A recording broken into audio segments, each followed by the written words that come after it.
आम्ही 10 वर्ष झाले दारू विकायची बंद केली होती. इथं आंबेडकर पुतळ्याच्या समोर दारू विकते. इतके लोक आजारी पडलेत, अक्षरशः ते मेलेत. इतक्या काहींना उपचाराला पैसे नव्हते त्यांच्या जवळ, तर ते असे पोट फुगून गेलेत. तर मग आता आमचं असं म्हणणं आहे की ही दारू बंद करावा शासनाने.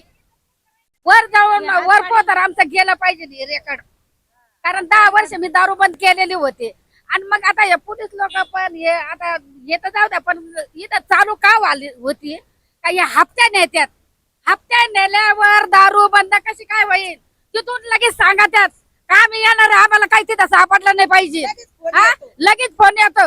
आम्ही मागच्या वेळेस पण त्या साहेबांना सांगितलं होतं का आम्ही बोलत असताना तुमच्याकडे इथं निवेदन देतो आम्ही, तर लगेच आमचं लगेच जातं. मग कशी काय दारू यांना भेटणार आहे? यांना दारू आणि मग परत प्रोसिजर असं का आम्ही आलो तर आम्हाला दारू सापडली नाही. मग तुम्ही जर आल्यावर अगोदर सगळं काही व्यवस्थित सांगा. मग